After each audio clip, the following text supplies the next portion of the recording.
Hi, everyone. Welcome to PMP Live. My name is Michelle, and I'm a bookseller with the Children and Teens Department. Thank you for joining us today in this newer format where we can continue to bring you politics and prose author events, but from the comfort of your own home. At any time during or after the event, you can click the green Buy the Book button to get your own copy of Wink, and we'll ship it to your home. If you are a student joining us today, please check with an adult before buying anything. Today, you can ask the author a question by clicking Ask a Question located at the bottom of your screen. You can also vote on your favorite questions, and at the end, we'll have time to go over some together. We do ask that questions be related to the book, author, or topics brought up during the event. Thank you for your kindness and positive engagement. Also, do not worry about turning off your webcam or your mic for our event. You can see us, but we cannot see you. So feel free to sit back and enjoy the discussion. Now, on to today's event. We are so excited to welcome awesome author and artist Rob Harrell here today to tell us more about his new middle grade book, Wink. Before Wink, Rob created Monster on a Hill, a graphic novel, and the Life of Zarf series, which follows an unpopular troll in middle school.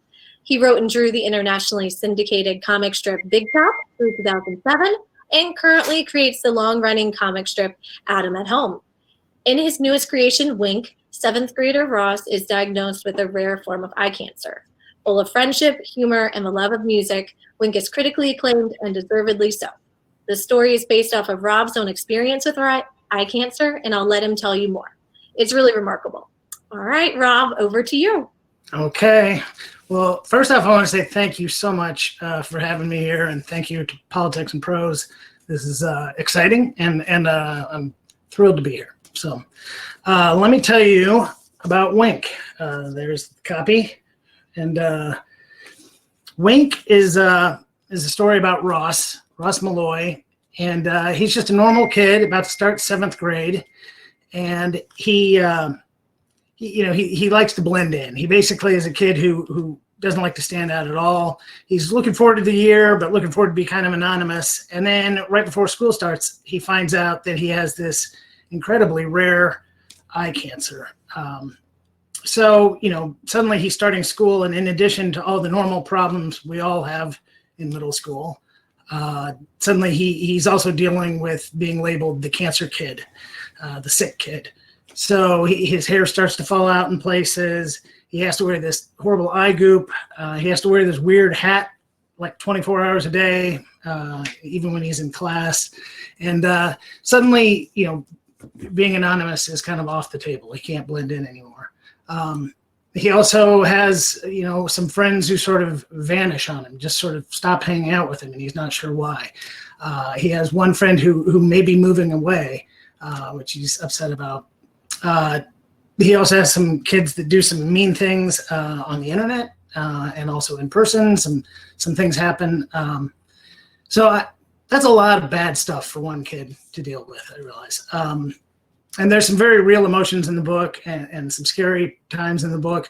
But I also really wanted to set out to write this book to be fun, a fun read, and I wanted it to be funny. And I think it is. And part of this because it's told in first person through Ross's point of view. You get to see he has kind of a quirky sense of humor. He looks at things in his own interesting ways, and you also get to see some of the awkward situations he ends up in. They can be really, really funny, even in the middle of all this awful stuff he's going through.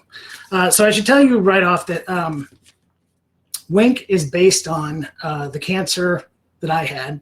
I was about 36 when I was diagnosed, so I was an adult. But it's the cancer I had, the hat that I had to wear, the treatments. I had to go through 8 weeks of radiation treatments. And when I set out to write the book, I thought about writing as an adult memoir. When I settled on middle grade and I created Ross, I really liked Ross. And I felt, if I'm being honest, I felt kind of bad dumping all this stuff that I had gone through on this fictional 7th grader. But what I was able to do is give him some tools for getting through this. So, and they're the tools that I had as well. So the first one, and I'll kind of lump these together, is humor and art. So I talked about Ross's sense of humor. It was really important to me, and drawing is super important to me. It was mentioned that I did a comic strip. I did one called Big Top at the time, and then after that was Adam at Home that I'm still doing today. But when I went through my cancer, I continued to do my comic strip all through the treatments, all through the surgeries that I had. And I think there was something really, I discovered something about me, that it's really important for me to have that space where I can go sit down and draw and think of something funny, put myself in a sort of a mindset where I have to think of something funny once a day. I think that helped me a lot in getting through. So I wanted Ross to have something like that. And so I wanted him to, I started coming up with comic ideas that he could draw, or a character that he could draw. And eventually I landed on Bat Pig. I'll show you Bat Pig. There you go. That's what he looks like. And he's this superhero who's sort of Ross's alter ego. He gets into all kinds of situations that usually have something to do with what Ross is going through in real life. Actually, before Bat Pig, he started out drawing a character called Bat Butt, if you can see that. But he got in trouble for it, got sent to the principal's office, and decided it was safer. It was just better all around to focus in on Bat Pig. So here's an example of what Ross does in his sketchbook. This is Bat Pig versus the Hat. And you can see in that first panel, it says, "A cloud has fallen over the town. The hat has taken over." And he's saying, "I'm putting a lid on things." So a lot of what he does is he works through the awful things he's going through in real life. And one of them was the hat. So let me explain the hat. This is the hat. Okay. I was told by my doctor that I had to wear sort of a wide-brimmed cowboy hat 24/7, all day long. Well, not 24/7. I didn't have to wear it when I slept. But anytime, even when I was inside, because UV rays come in and I had to protect my eye when I was being radiated. So this isn't actually the hat. I will admit that. It turns out if you wear a hat like this for a year, it starts to fall apart, and you start finding little bits and pieces of it around your house and in your car, everywhere. You leave like a trail. So anyway, when I saw one in a store, I said, I've got to get that because it looks exactly like the hat that I wore. This one doesn't actually fit because I have a really big head. But that was sort of my look for a year. So the second thing that I wanted to talk about is the second tool that I gave to Ross is music. And music was hugely important to me. After my surgery, I remember I laid in my hospital, not my hospital bed, yes, and then went to a hotel, and I had to stay there for 2 weeks. And I listened to my iPod constantly. I had all these different mixes for my different moods. So in the book, I gave Ross music. He meets his radiation tech, Frank, who's this awesome guy, very cool, has a little tattoo that shows below his scrubs, and he's in a band called Ripe Sponge, which is a horrible name for a band, and that's why I chose it.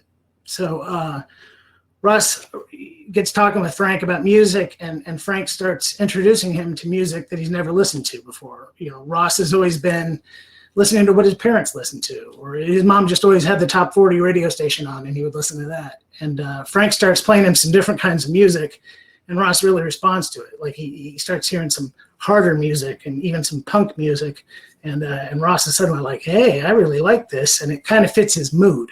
He's going through a tough time, and eventually Ross gets fed up with everything he's going through, and he just goes to Frank and says, "Will you teach me guitar?" And Frank agrees and starts teaching him.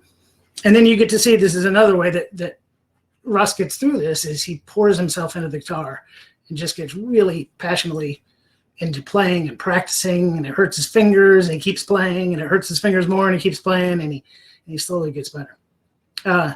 The third tool that I really gave to Ross was a great support system. I had a great support system, and I wanted to make sure he did as well. So he has his best friend, Abby, and Abby's this kind of eccentric, fun friend of his. She's not afraid to stand out, unlike Ross. And she's great. She talks to him just like a friend should. She's able to sort of make horrible jokes, about what he's going through, and it's such a relief to him that he can joke around about it. If you know the term gallows humor, that's what they do. They sit around and talk and make bad jokes about it, and it makes Ross feel better.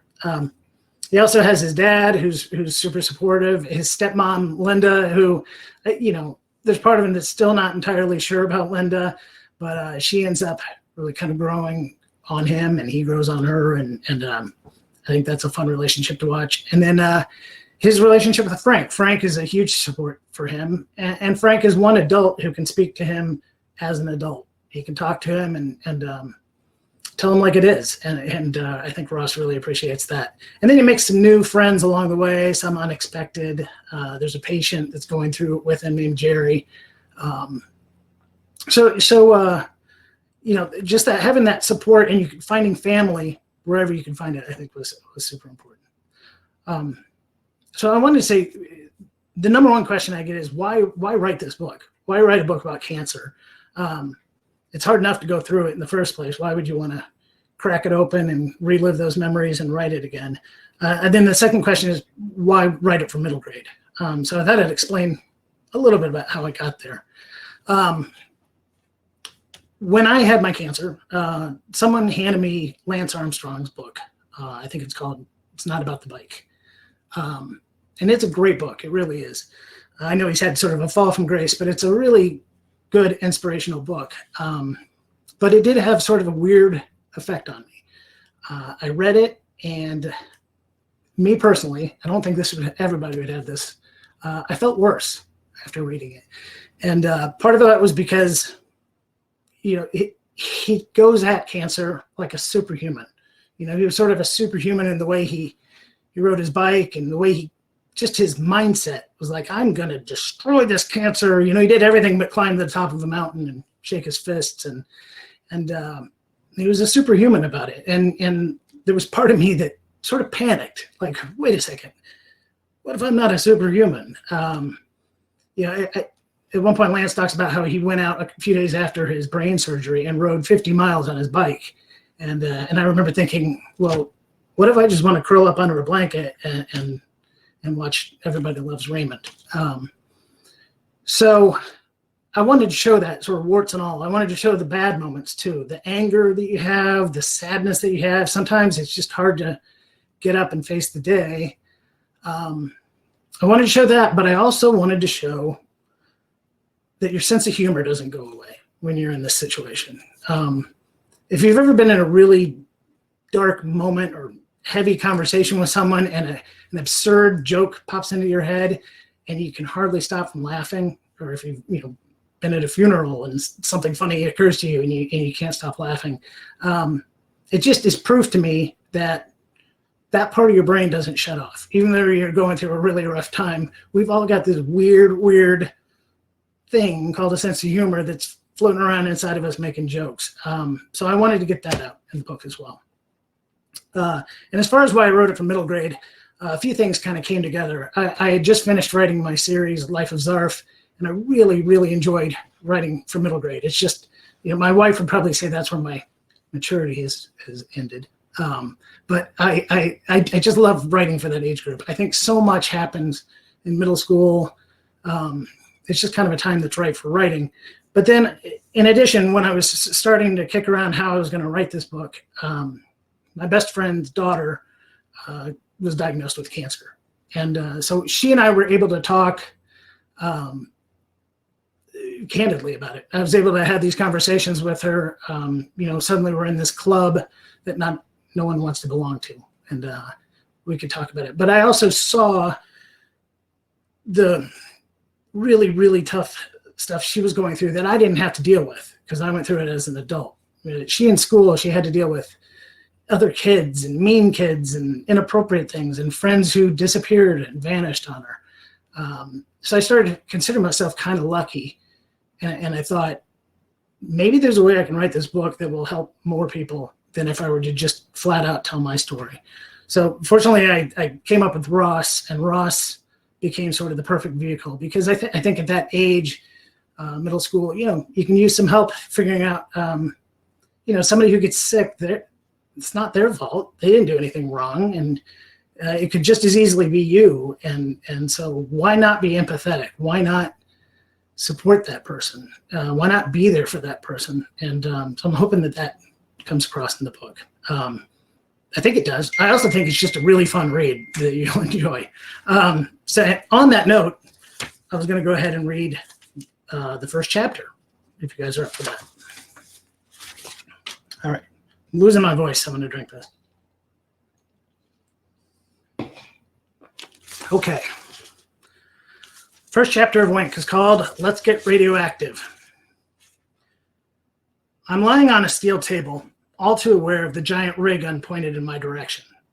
It looks like one of those room-sized 5-ton laser things supervillains use in movies, the kind they threaten to destroy the planet with. What music you into, Ross? I'm pretty sure the radiation tech is just trying to distract me as he bolts me down. A hard plastic mesh mask over my neck and head holds me still.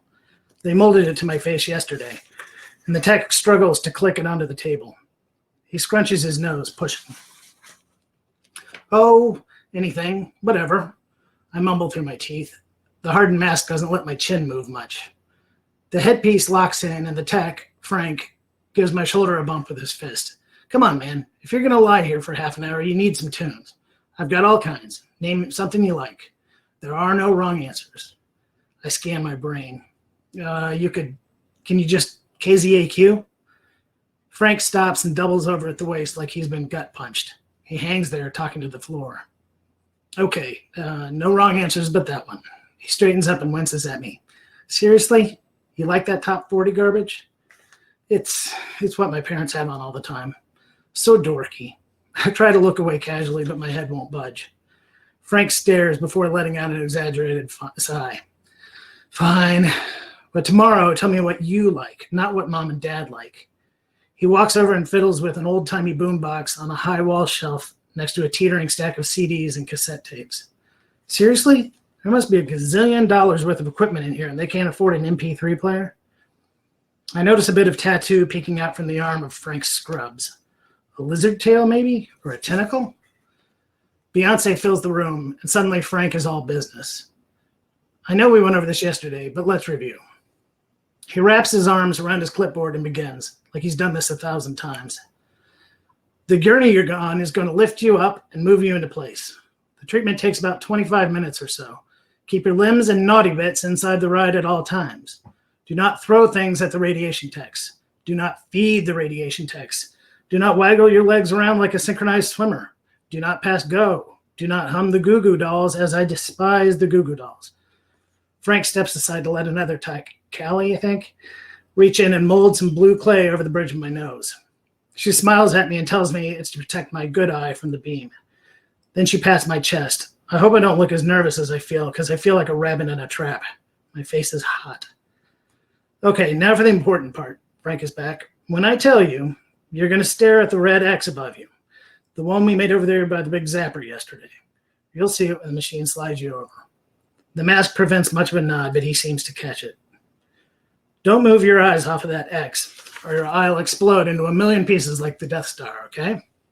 I let out a little grunt. Frank puts his hand on my arm. I'm kidding, Russ. I mean, kind of. Don't look away from the X.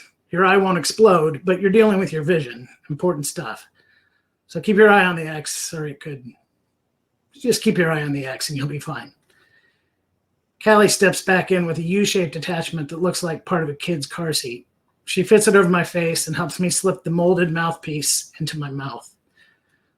My teeth lock into it when I bite down, and she snaps the ends of the U to the table. Ka-chunk. The table is attached to a huge mechanical arm, like something out of Star Trek. My nose itches. I couldn't move my head if I had to, and something about that makes me all squirmy inside. I feel like a bug on a dissecting table. Frank and Callie look down at me. You good? Callie squeezes one of my sock-covered toes. Need a blanket? Nah, I'm good. Okay, she tucks a lock of hair behind her ear and gives me a friendly smile. Everybody smiles a lot here, probably because they can tell I'm freaking out. We'll be right around the corner. You'll do great. Frank winks. No sweat, you'll see. They walk off to my left, but I can't turn my head to follow them. The lights dim slowly as Gwen Stefani starts singing about bananas. I'll admit it, it's a little freaky being the only one in here with all this machinery, all this stuff. I close my eyes and let out a long breath. It shudders as it slowly comes out, which somehow takes my nerves up another notch. All right, Frank's voice squawks through a tinny speaker. We're going to get started, Ross. Just relax and keep your eye on the red X. You're about to go for a ride. After a few seconds of silence, there are loud bangs and a revving sound. The entire room full of heavy machinery comes to life with beeping and whirring and what might be big fans powering up. Maybe things heat up when the radiation gets going. I have no idea. Then the gurney shudders and I begin to rise. Frank comes through the speaker again. Houston, we have liftoff. So that's chapter 1 of Wink. Put you right in the middle of the action there at the beginning. That was great. Thanks, Rob. Yeah. You're in chapter 1 with us. All right. So now we have some time to answer some questions from the audience. Okay. If you haven't already asked a question, don't worry. You still have time. You can click Ask a Question at the bottom of your screen and type one there. You can also click down there to vote on your favorite questions, and that will move them to the top of the list. So we're going to go through as many as possible before our time ends today. So let's go ahead and get started. So Melissa asks, how did you find that balance between writing a story about such a sad and difficult topic, but doing it with so much great humor? So you've touched on this, but anything else you'd like to add? Yeah, I didn't mention that the book has a lot of other illustrations in there. And at one point it had a lot more illustrations. It had more cartoons. If you've seen my Life of Zarf books, it had more kind of, step aside jokes, I would say. And at one point I had almost as many illustrations in it as I did in the Life of Zarf books. But then some of them felt forced. Some of them didn't feel natural to me. And, I took a bunch out, put some back in, took more out, and I went back and forth. But then I really found that the writing it worked in, and it was the illustrations I was having a hard time with. And sort of my barometer was if it comes from Ross, if it comes from his inner voice, then it worked. And so that was I had to run everything through that filter. Like, well, would Ross really say this? Would Ross really feel this? And so long as that felt authentic to me, then it felt like I could make a joke. And the last thing I ever wanted was for someone to read this book and think I was being flippant or Right. too easy on the fact that it's cancer. But I thought, no, so long as it's all in his voice, I think it works. Yeah. Well, that's great. I think that's great way to explain it, just the authenticity of it all. We have kind of a funny question from Susie, but I do love this. She is curious, do you yourself play guitar? She wants to know if you would play us a tune also, but if we can't do that, do you have favorite bands or songs that you enjoy? Yeah, I am. I do have a couple of guitars. Okay. I think I'll play a song for you. I did not take to it quite as easily as Ross. But I do play from time to time. And if you caught me about a year ago, I was in kind of a thing where I was playing a lot. I was learning from an app, and I might have played a song for you. I'm going to pass today. Thank you. We're a little too late. But yeah, and I'm a huge music fan. I actually listen to all kinds of music. It's very eclectic what I listen to. But lately I've been on, and I think it was part writing Wink. I was listening to some punk at the time, and I've gotten into this big kick of listening to like 70s, late 70s, early 80s punk, sort of like where it started to blend in the new wave. And so anyway, lots of bands like Gang of Four and The Jam. Anyway, so that's what I've been listening to lately. I've also kind of rediscovered the Pretenders. I love them. But ask me in a week and it'll be a different answer. That's fun. All right. Margaret wants to know, what do you like about writing for a middle school audience? So you've touched a little bit on this fact that you wanted to write it for middle grade and your friend's daughter. Yeah. Anything else you would say there? Oh, I didn't say this before. Let me say this now. My friend's daughter is doing great. She's fine. And so, yeah, she and I continue to get our scans, and we're both fine. And so, knock on wood. But I just want to let you know she's okay.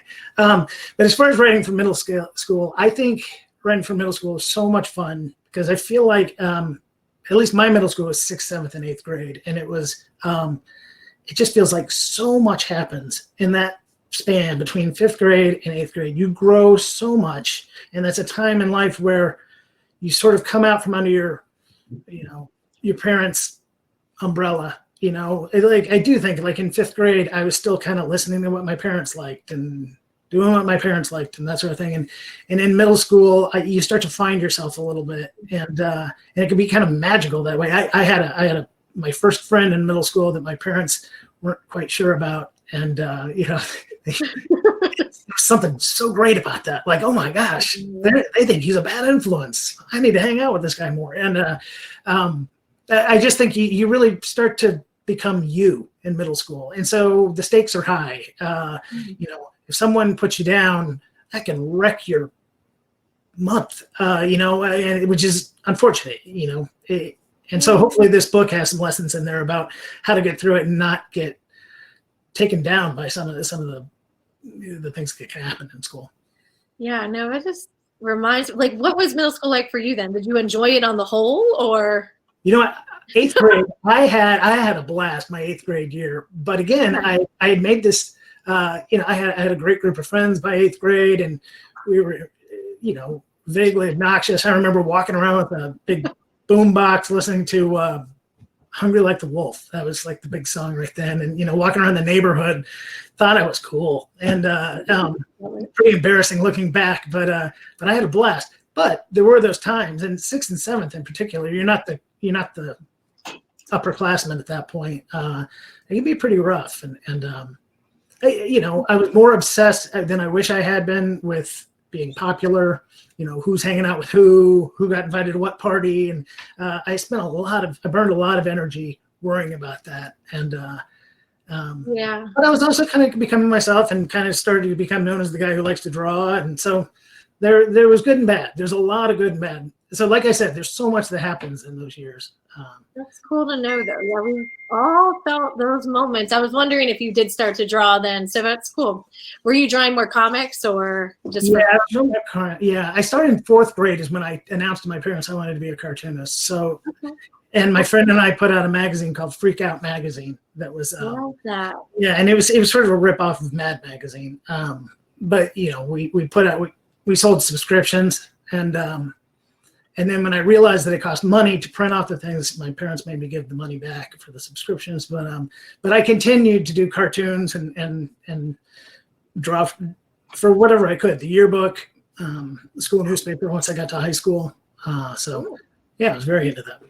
Awesome. Let's kind of hear a little bit of your journey there. All right. So Mara has a question. She wants to know if you could talk a little bit about your decision to write Ross as a child who lost a parent to cancer. So I don't know if we've touched on that yet, but if you want to elaborate some there. Yeah, that's interesting. That's an interesting question, how that came about. And so much of this, there was so much writing and rewriting and writing and rewriting. I think some of that came out of that. It gave, there's a couple of answers. It gave a way for him to be as worried about his dad as he was about himself, if that makes sense. I think that's probably the number one reason. My wife, who was just invaluable in helping me through my cancer, had lost her dad to cancer. And it was, I saw how hard it was because it was happening again. And there was that, oh my gosh, it's happening again. And it made me, so I witnessed that firsthand in my wife. And so I think that led into me putting that in the book as well. Sure. Thanks for sharing that. Cherokee wants to know, which character do you identify with the most? So I know you and Ross share that experience. Are there any other characters you see a little bit of yourself in, or anyone you modeled real life folks after? Well, yeah, I will say I think I probably relate to Ross the most, but I think there's a little bit of me in Frank, maybe. I'm not in a band, but yeah, I really like Frank and his attitude. Frank is also sort of based on my radiation tech. At the time, we talked a lot about music. He didn't teach me guitar, but we talked about music. And then he's also based a little bit on when I was a lifeguard in high school. I had an older supervisor named Kurt, and Kurt was I looked up to Kurt. I thought Kurt was the coolest guy in the world, and Kurt talked to me like, I think he was 22 or 23 and I was 17, and he talked to me like an equal, and he would make mixtapes and I'd copy his mixtapes, and I just thought he was the coolest guy in the world. So there's a little bit of Frank is sort of a combination of those two. And then there's a character named Jerry that I didn't really get into, a fellow patient, an older patient, and just some of his view of life, I think might fit in with mine as well. Neat. All right. Sorry, I was curious about that too, but she also has another question. We've talked a little bit about, when you started with art and the comic strips. She wants to know, what age did you start really writing? So did that come hand in hand with that, or did you start writing earlier? Or? Well, I mean, I started, in fourth grade when we had that magazine, we were basically ripping off jokes from wherever we could find them. And we were doing a lot of like garbage pail kids kind of jokes and stuff like that. Mm-hmm. So you got to write those, but not as far as like writing. So, and then I started out as an illustrator, actually, when I first got out of school. So I worked for years as an illustrator, so I wasn't writing there. But I always wanted to do a comic strip. That was my big goal. So when I started doing Big Top, my first strip, that was sort of trial by fire. I jumped in there and had to write a daily strip. And then over the years, it's weird, but each project I do seems like it has more writing and less art. I did the graphic novel, which was a lot of art and a lot more writing. Then I did Life of Zarf, where it was a lot more writing and less illustration, and then this. So I think what's slowly happening is maybe going from thinking of myself as an artist who can kind of write to more of a writer who can kind of draw. So that's been sort of a sea change that's happened to me over the years, and I'm just kind of going with it. Not to get too artsy sounding, but I'm kind of following my energy, where it takes me. And once I've started writing things like this, I realized how much I like the writing.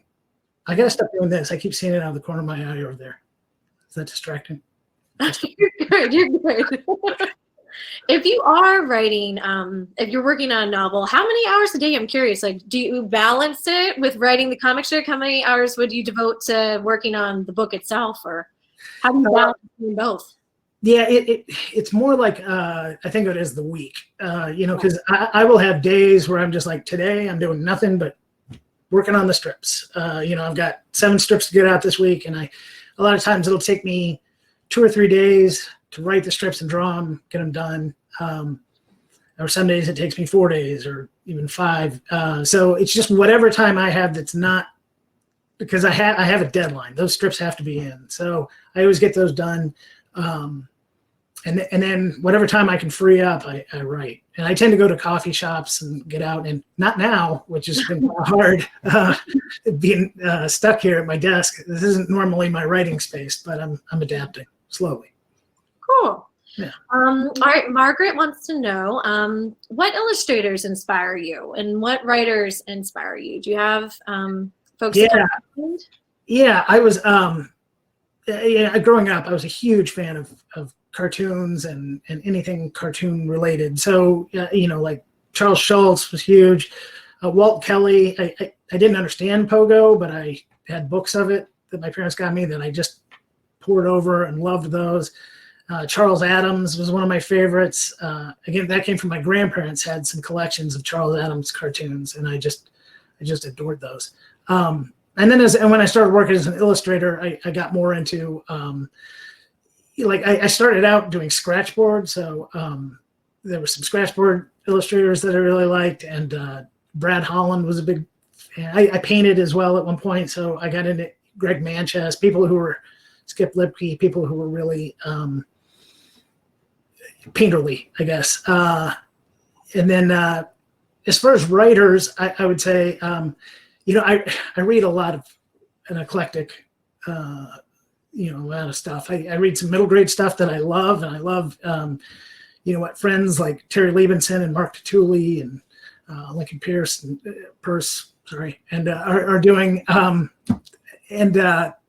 But then I also, like, growing up, I loved the John Bellairs novels, like House with the Clock in Its Walls. And if you haven't read those are so much fun. But then I also read a lot of, pretty adult stuff. Right now I'm reading the latest Stephen King collection of short stories.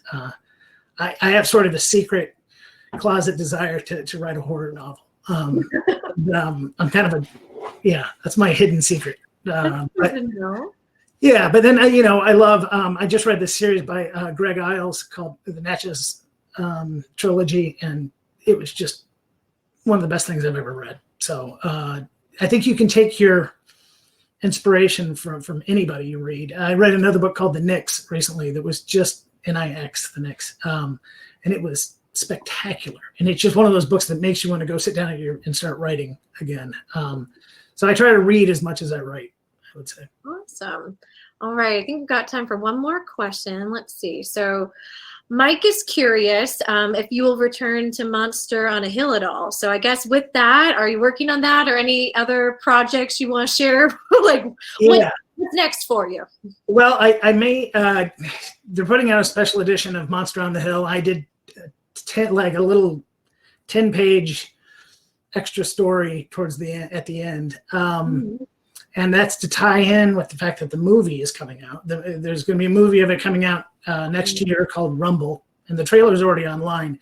But for anybody who read Monster on the Hill and liked Monster on the Hill, I want to warn you that while I think the movie is going to be incredibly cool and super fun, it is very, very, very much not like the book. It has evolved into monsters wrestling in this big league, and it's sort of Rayburn versus Tentacular, and there's some of the core issues are still there, but a lot has changed, so just be warned of that. But I've seen what they've done, and I didn't have much control on this. I think some people will be like, how could you let them do that? It takes on a life of its own, but I'm really excited about the movie. Actually, I think it'll be a lot of fun. So Rumble coming out next year. And then I'm working on what the next book is going to be. I've got a few other projects in the works. And there's a mention in this book of the grit pit. That is a real thing that I used to have to walk by when I was a kid. So the next book may deal with the grit pit. But I've got a whole bunch of ideas in the air right now that I'm trying to land on one.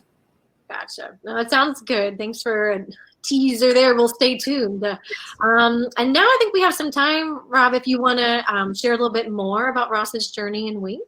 Yeah. So I have another reading picked out.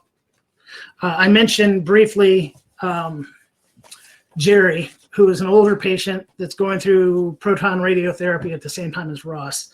And Ross meets him after his first treatment, and they start up a friendship just sitting in the waiting room talking. So at this point in the book, this is about the middle of the book, and Ross he's had some awful things happen, as I mentioned. And so he walks in and he's mad. He's mad at life. He's upset. So I thought I'd read this scene for you. 4 minutes later, I stalk into the lobby of the radiation center and brush the water out of my hair. I feel like my head is full of bees. Hey, Dime Slot, how are we today? Jerry's in his usual spot, smiling and lifting his coffee at me. I don't know how to react. I feel like a raw nerve. I'm hardly in the mood to socialize. I can't stand still and take a few deep breaths. When I feel like I can function again, I walk over to the couches. Hi, Jerry. He looks me up and down. You look like Dookie, son, he chuckles, which leads to a few phlegmy coughs. I sit a couple of couches away. Yeah, I'm just... Jerry nods. That's cool. I get it. He picks up his magazine. I flop back against the couch and close my eyes.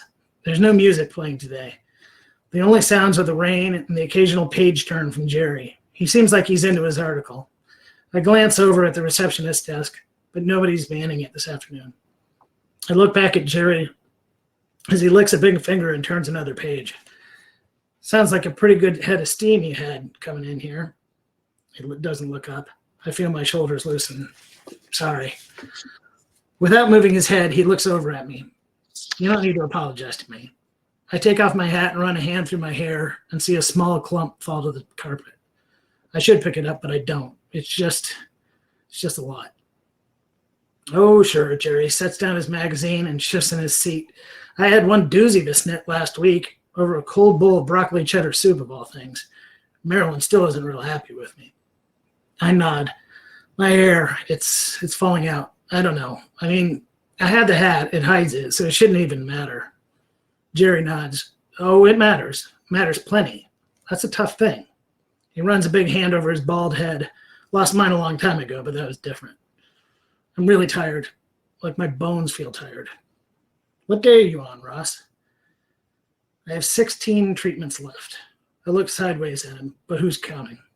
He gives a one-puff laugh, nods for a while. This, he waves a hand around at the waiting room, all of it. It's a big thing, Ross, especially at your age.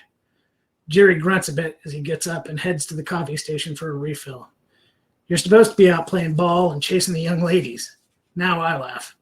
I'm not much of a lady chaser. At least I'm not very good at it. But you get what I mean. He pours half a cup and comes over to the chair closest to me. This isn't normal, what you're doing, what we're doing. It's weird. I let my head drop back and talk to the ceiling.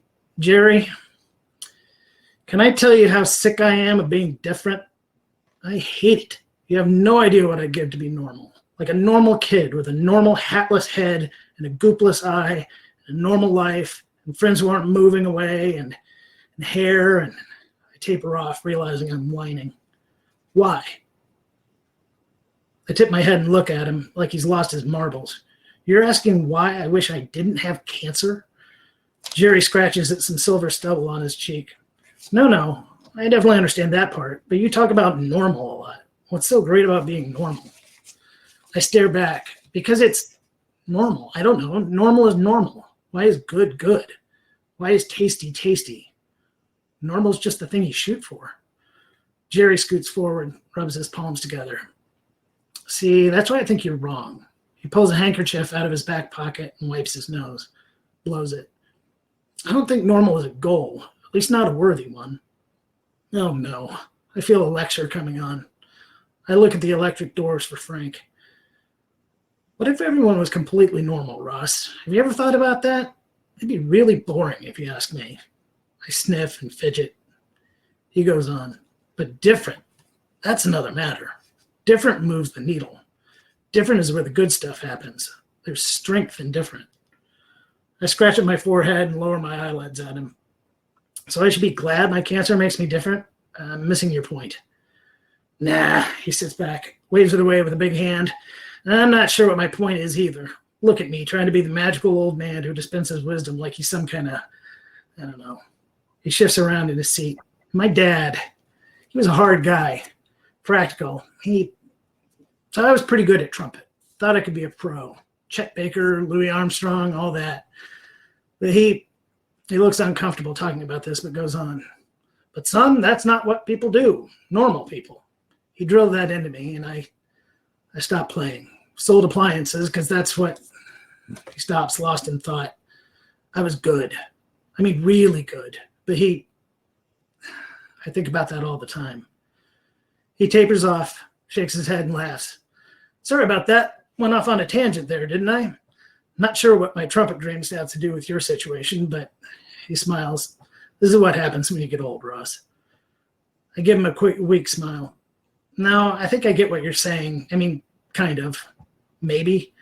He laughs. Never mind. Eat your vegetables and stay in school. Anything else is just me talking out of my neck. That's captures a little bit of Jerry for you. Thanks for that.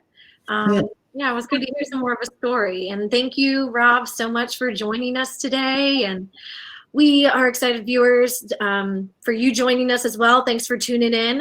Your support is what's keeping us going, and we hope you'll continue to shop online and attend more digital events like this one.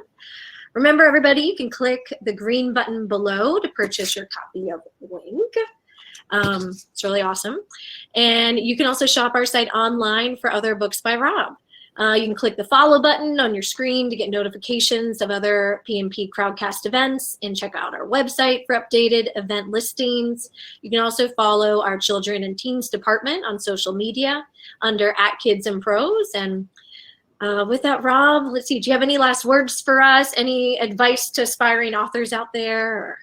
Oh, my advice is probably just keep writing, keep drawing if you want to be an artist as well. I think that's the big key. And people ask, one of the questions I hear is, what's the key? How do you write a novel? Well, you just do it. So I would suggest, and that sounds like a mean answer or something almost. Yeah, I know sometimes people want the answer, but I think you just got to sit down and start writing words and until you feel like you have a book. But I just want to say I'm so excited. Thank you again so much for having me.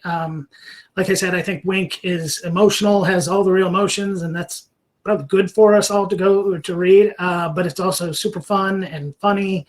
And I think it might have some lessons in there about empathy and about coping with a really tough time. And Lord knows we could all use that right now. So hopefully you'll love the characters as much as I do. And I hope you'll pick up a copy. Thank you so much for having me. Yeah. Thank you again. Thanks for joining us. And yeah, that ends our time today, folks. We hope to see you again soon. Keep reading and expanding your world. All right. Bye, everybody. Thanks.